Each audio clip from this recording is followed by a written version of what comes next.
Barka da zuwa Hujja News TV 24 mai kawo muku labarai masu inganci. Jama'a barkanku da ƙara kasancewa da mu a daidai wannan lokaci.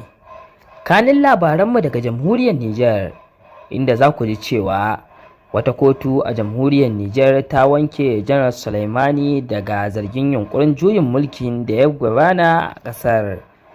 A jiya Talata, kotu a Jamhuriyar yayi umarni a saki Janar Sulaimani Salo, wani tsohon babban hafsan sojin ƙasar wanda aka yanke wa hukuncin zaman kaso na tsawon shekaru 15 a shekarar 2018 sakamakon samunsa da hannu a wani yunkurin juyin mulki da aka yi a shekarar 2015. To jama'a, kanin labaran namu kenan ka saurara. Idan wannan shine farkon shigowar ku wannan tasha tamu, ku danna mana alamar subscribe da alamar ƙararrawa domin ci gaba da samun shirye-shiryenmu. Jama'a sai ku gyara zama domin samun cikakken rahoton namu. A inda wata kotu a Jamhuriyar Nijar ta wanke Janar Sulaimani daga zargin yunkurin juyin mulki.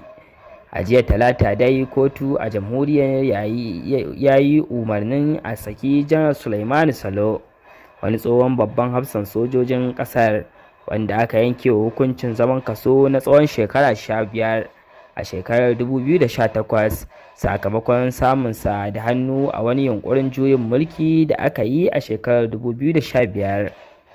Wata majiya ta kusa da janar ɗin da ta shaidawa kamfanin dillancin labaran Faransa cewa an yi zaman sauraron ɗaukar ƙara da ya yi, kuma alƙalin kotun ya ba da umarnin a sake shi.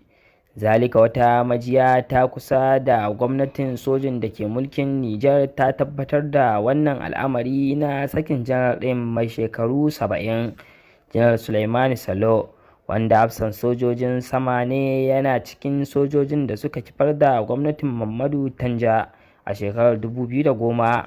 Tuni dai sojojin suka fara shan cacaka kan wannan hukunci, inda ake ganin sun yi biyayya gare shi ne kawai saboda kasancewarsa soja, la'akari da yadda suka saba yin biris da hukunce-hukuncen kotu ko kuma umarnin a saki wasu mutanen.